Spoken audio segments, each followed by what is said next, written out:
왕이 보내 유다와 예루살렘의 모든 장로를 자기에게로 모으고, 이에 왕이 여호와의 성전에 올라가매 유다 모든 사람과 예루살렘 주민과 제사장들과 선지자들과 모든 백성이 노소를 막론하고 다 왕과 함께 앉으라.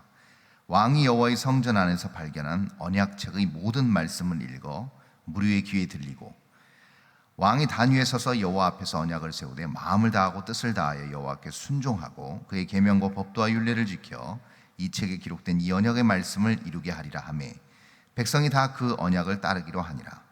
왕이 대제사장 hil기야와 모든 부제사장들과 문을 지킨 자들에게 명령하여 바알과 아세라와 하늘의 일월 성신을 위하여 만든 모든 그릇들을 여호와의 성전에서 내다가 예루살렘 바깥 기드론 밭에서 불사르고 그것들이 죄를 베델로 가져가게 하고, 옛적에 유다 왕들이 세워서 유다 모든 성읍과 예루살렘 주위 산당들에서 분향하며 우상을 섬기게 한 제사장들을 폐하며 또 바알과 헤아달과 별대와 하늘의 모든 별에게 분향하는 자들을 폐하고, 또 여호와의 성전에서 아세라 상을 내다가 예루살렘 바깥 기드론 시내로 가져다 거기에서 불사르고 빻아서 가루를 만들어 그 가루를 평민의 묘지에 뿌리고, 또 여호와의 성전 가운데 남창의 집을 헐었으니 그곳은 여인이 아세라를 위하여 휘장을 짜는 처소였더라. 또 유다 각 성읍에서 모든 제사장을 불러오고 또 제사장이 분향하던 산당을 게바에서부터 브엘세바까지 더럽게 하고, 또 성문의 산당들을 헐어버렸으니 이 산당들은 그 성읍의 지도자 여호수아의 대문 어기 곧 성문 왼쪽에 있었더라. 9절 다 함께 합니다. 산당들의 제사장들은 예루살렘 여호와의 제단에 올라가지 못하고 다만 그의 형제 중에서 무교병을 먹을 뿐이었더라. 아멘. 성전에서 발견된 두루마리 율법 책을 이제 읽고, 그리고 거기에서 큰 영적 충격을 받은 요시야 왕은 이제 큰 감정의 격동에 이어서 어제 말씀드린 대로 그 감정의 급변, 격동을 통하여서 바로 실행에 옮기게 됩니다. 무엇을 실행에 옮기게 되는가? 이것이 단순히 자기만 이 율법을 온전히 지키고 자기만 하나님의 말씀을 따르겠다고 생각하지 않고, 이것을 자기를 포함한 모든 남유다 백성들에게 이 율법에 기록된 내용을 알려야 되겠다는 생각을 가장 급선무로 하게 됩니다. 그래서 예루살렘의 모든 장로들을 다 자기에게 모으게 합니다. 그러면서 2절에 보니까 이에 왕이 여호와의 성전에 올라가매 유다 모든 사람과 예루살렘 주민과 제사장들과 선지자들과 모든 백성이 노소를 막론하고 다 왕과 함께 앉으라. 왕이 여호와의 성전 안에서 발견한 언약책의 모든 말씀을 읽어 무리의 귀에 들리고. 여러분 생각해 보십시오. 이것이 굉장히 신속하게 이루어진 듯한 느낌을 받지만, 여러분 각지에 흩어져 있는 모든 남녀노소를 불렀습니다. 굉장히 대대적인 역사라고 할 수가 있습니다. 물론 오늘같이 그렇게 인구 팽창의 시대는 아니겠지만, 문제는 무엇이냐면 요즘같이 교통이 발달한 시대가 아닙니다. 산간 오지에 사는 사람들까지 전부 다 사람들을 다 보내가지고 다 왕 앞에 불러 모으게 한 겁니다. 엄청난 대역사라고 할 수가 있는 것이죠. 여러분 생각해 보십시오. 이제 다음 달이면 추석이 다가오는데요, 민족의 명절만 돼도 민족이 대이동을 할 때 나라가 한번 발칵 뒤집히지 않습니까? 그리고 모든 것이 다 거의 다 정지됩니다. 그렇죠? 아주 긴급한 상황 아니면 이런 설날이나 추석 때는 거의 나라가 명절의 분위기로 정지가 된다고 봐야 됩니다. 그럼 생각해 보십시오. 그 당시에 모든 남유다의 곳곳에 사는 사람들이 한 곳에 모이는 것 자체가 이미 개혁의 시작이었다는 것이죠. 남녀노소를 막론하고 누구든지 다 왕 앞에 불러 모으게 한 요시아의 의도는 무엇이었을까요? 그것이 바로 하나님의 말씀의 기준의 당위성이라는 거죠. 다시 말하면 말귀를 못 알아듣는 갓난 아이까지도 하나님의 말씀을 들어야 된다고 요시아는 생각한 겁니다. 이것이 그의 개혁의 첫발이었습니다. 누구도 예외 없이 하나님의 말씀으로 깨어서 그 잘못된 길에서 돌이켜야 된다고 생각합니다. 왜 그럴까요? 왜 요시아는 그런 생각을 했을까요? 단 하나였습니다. 왜냐하면 죄라는 것은 한번 오염되기 시작하면 걷잡을 수 없이 모든 세대와 모든 환경과 모든 조건을 통틀어서 모든 사람들을 악의 구렁텅이, 멸망과 심판의 구렁텅이로 몰아넣기 때문입니다. 그래서 다시 한번 요시야는 깨달은 것이 무엇이냐면, 이 개혁을 내가 함과 동시에 절대로 하나님의 말씀 안에서 발을 헛디거나 하나님의 말씀에 어긋나는 행동을 하는 영적 방심을 하지 않겠다는 다짐을 한 것을 우리는 엿볼 수가 있는 것이죠. 이게 아주 중요한 영적인 원리라고 할 수가 있을 것입니다. 그래서 어려서부터 말씀을 가르치는 것, 그리고 어떤 상황에서도 하나님의 말씀을 깨닫게 하고 읽히게 하고 듣게 하는 것, 이것이 매우 중요하다고 할 수가 있습니다.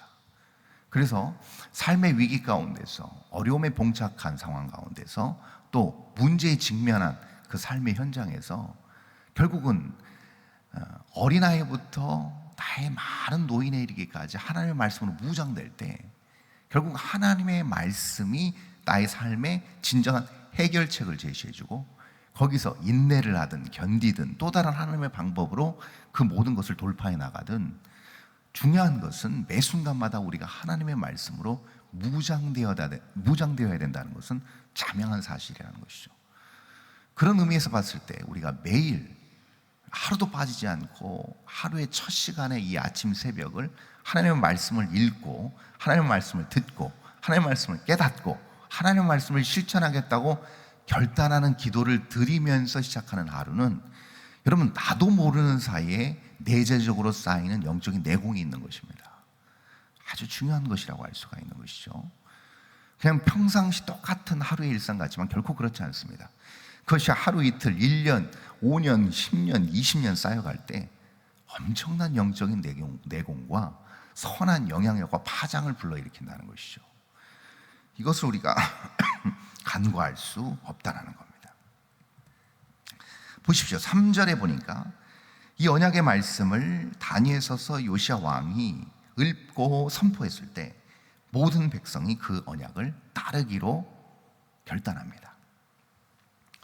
그런데 이제 중요한 것은 요시야의 이 신속한 개혁이 어디서부터, 이 개혁의 칼날이 어디서부터 진행이 되기 시작하냐면 4절에 보니까 왕이 대제사장 hil기야와 모든 부제사장들과 문을 지킨 자들에게 명령하여 바알과 아세라와 하늘의 1월 성신을 위하여 만든 모든 그릇들을 여호와의 성전에서 내다가 예루살렘 바깥 기드론 밭에서 불사르고 그것들의 재를 베델로 가져가게 하고. 자, 이 말이 무슨 말일까요? 다시 말해서 여호와의 성전 안에 바알과 아세라와 하늘의 1월 성신을 위하여 만든 모든 그릇들을 비치해 놓고 있었다는 겁니다. 이것을 요시야가 가장 먼저 개혁의 첫 발로 다 척결시켰습니다. 다 그 그릇들을 바깥으로 내놓다가 다 깨고 불살라 버렸습니다. 그러면 여기서 우리는 중요한 원리를 깨닫게 되는데, 그게 무엇인가? 자, 우리가 영적으로 어두워지고 하나님과 좀 멀어지는 것 같고 내 마음 가운데 어떤 영적인 개혁이 필요하다고 생각했을 때 가장 먼저 손대야 될 부분은 무엇일까요? 자, 다른 게 아닙니다. 바로 예배의 자리입니다. 여러분, 우리가 영적으로 무너졌을 때 가장 먼저 나타난 전형적인 현상 뭘까요? 자각 증세가 뭘까요? 그것은 예배에 자꾸 관심이 다른 데로 가는 겁니다. 예배가 자꾸 나의 관심이 아니고 예배의 자리에 앉아있음에도 불구하고 자꾸 딴 생각을 하게 되고 자꾸 눈꺼풀이 무거워진다든지 이런 현상들이 나타난다는 겁니다. 예배에 대한 갈망, 말씀에 대한 어떤 달콤함, 이런 것들이 점점 사그라진다는 거죠. 또 기도도 마찬가지입니다. 기도도 점점 게을러지는 것이죠. 절박함에도 기도하는 것이 자꾸 차선으로 밀리게 됩니다. 절박하면 가장 먼저 하나님께 무릎 꿇고 엎드리고 천부의 의지 없어서 손 들고 나가야 되는데 자꾸 기도는 자꾸 차선이 된다는 것이죠. 이게 전형적인 특성입니다.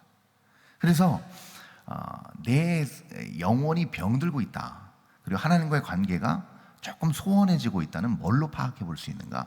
단번에 알아볼 수 있습니다. 예배 자리입니다. 그것은. 결국 내가 마음을 활짝 열고 하나님 앞에 나아가고 있는가?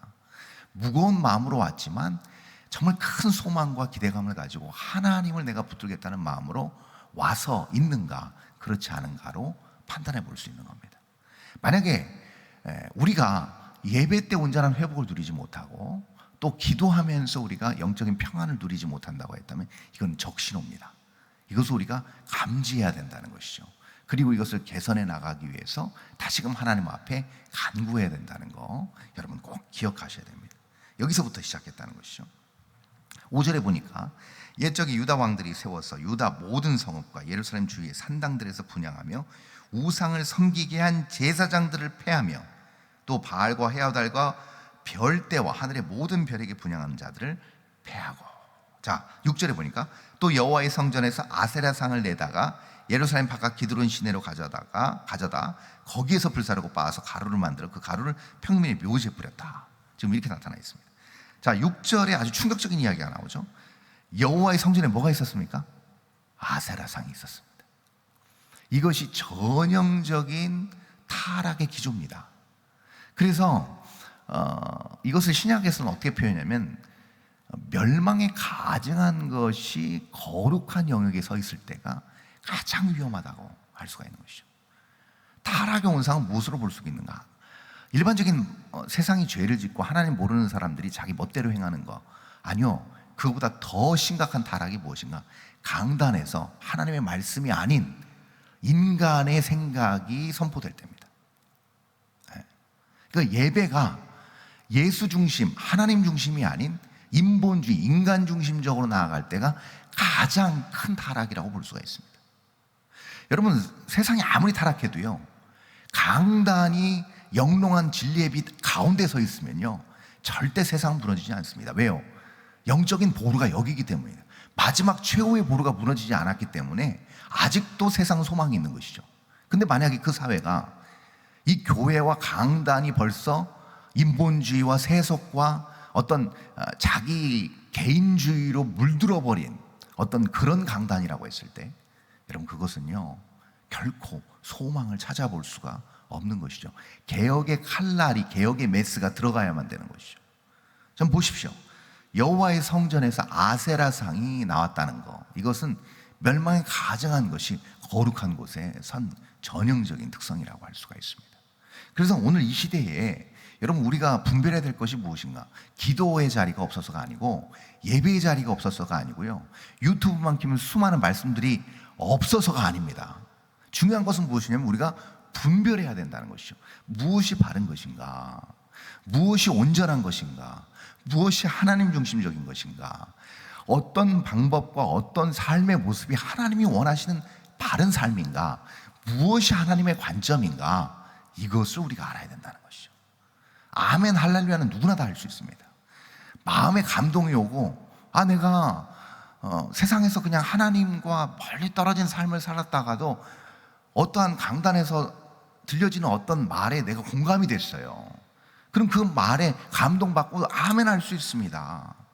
그러나 중요한 건 뭐냐면 그것이 중요한 것이 아니라 그 아멘이 결국 내 삶에서 하나님의 뜻 가운데서 변화되고 있는가, 돌이키고 있는가, 이 부분이 중요하다는 것이죠.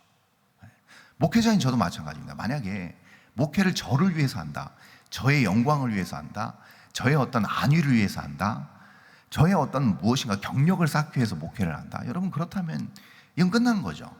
그렇죠? 어떤 능력이 나올 수 있겠습니까? 이거는 하나님을 기만하는 것이고 성도들을 속이는 행동이 될 것입니다. 그렇죠? 그렇기 때문에 항상 우리는 점검해야 된다는 거죠. 내가 무엇 때문에 지금 예배를 드리고 있고, 어떤 의도로 내가 지금 봉사를 하고 있고 사역을 하고 있고 이 새벽의 자리에 나와 있는지를 우리가 정확하게 알고 하나님의 관점과 시각으로 항상 우리의 마음의 중심을 돌이켜야 된다는 거, 하나님의 뜻과 일치시켜야 된다는 거, 이것이 매우 중요하다는 겁니다. 심각합니다. 7절은 더 심각합니다. 또 여호와의 성전 가운데서 남창의 집이 있었습니다. 남창은 제가 설명 안 해도 잘 아실 겁니다.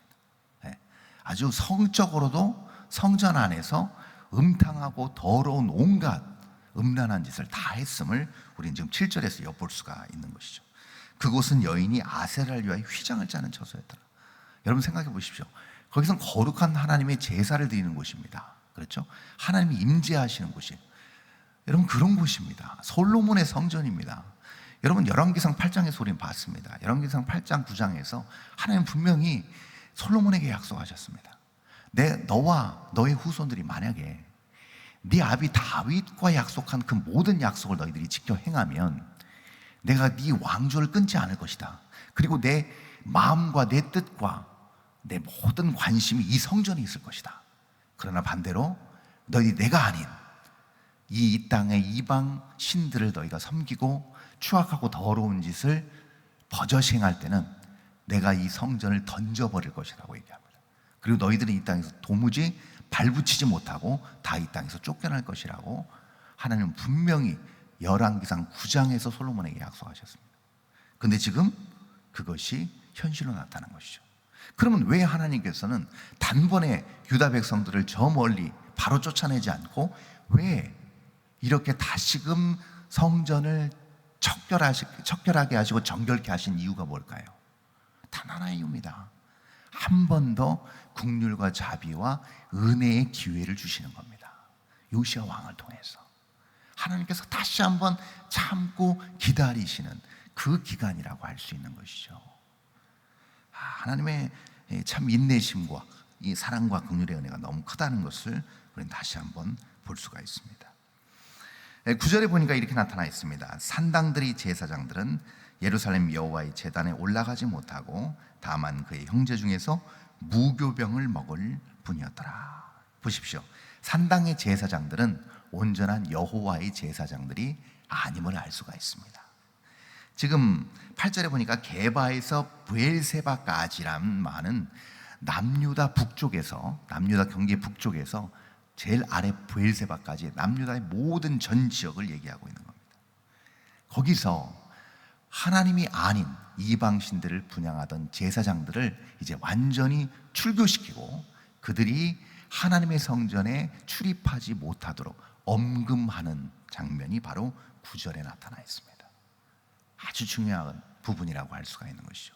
그래서 오늘 지금 23장 전체에서 요시야 왕의 개혁을 우리가 그 개혁의 내용을 지금 살펴보고 있는데 거기서 지금 앞부분을 우리가 지금 다루고 있습니다. 제일 첫 번째 그래서 다룬 부분이 무엇이라고요? 성전 정화 작업입니다. 근데 예수님께서도 그래서 예루살렘에 입성하셔서 나귀 타고 입성하시잖아요. 나귀 타고 입성하셔서 제일 먼저 하신 게 뭐예요? 성전 척결입니다. 그렇죠. 노끈으로 채찍 만들어서 다 둘러엎으신 겁니다. 그러면서 뭐라고 하셨어요? 여기는 장사하는 곳이 아니다. 만민의 기도하는 집이다. 다시요. 여기는 장사하는 집이 아니다. 만민의 기도하는 집이다. 무슨 뜻일까요? 너희들이 여호와 하나님의 이름으로 제사하고 예배하는 곳이지만 결국 뭐다? 장사했다는 거예요. 다시 말해서 너희들을 위해서 예배했다는 겁니다.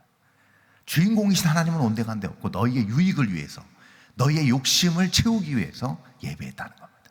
그러나 그렇지 않고 여기는 만민이 여호와 하나님을 위하여 하나님께 기도하는 집이라고 얘기한 겁니다.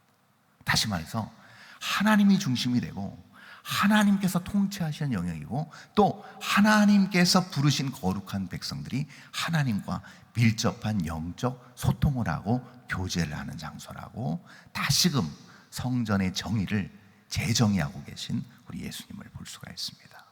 오늘 우리가 요시야의 개혁을 통해서 다시 한번 우리가 돌아봐야 될 것은 무엇인가? 매일 나오는 새벽 기도지만 매주 나오는 예배고 매주 참석하는 교회의 여러 행사지만 다시금 매 순간마다 우리가 철저하게 긴장하고 우리 심령 중심에서 자문하고 점검해야 될 것이 무엇인가? 과연 나의 예배 생활은 어떤가? 나의 기도의 생활은 어떤가? 내가 과연 예배 가운데 회복되고 있는가? 예배 가운데 기도 가운데 내가 진정한 영적인 소망을 품고 있는가? 이것을 매 순간 우리가 점검해야 됩니다. 이것이 흐트러지는 순간 우리는 알아야 됩니다. 내가 영적으로 지금 상태가 매우 좋지 않음을 깨닫고 다시금 겸손하게 하나님 앞에 간구하고 나를 다시 회복시켜달라고 이끌어달라는 기도로 나아가야 될 줄 믿습니다.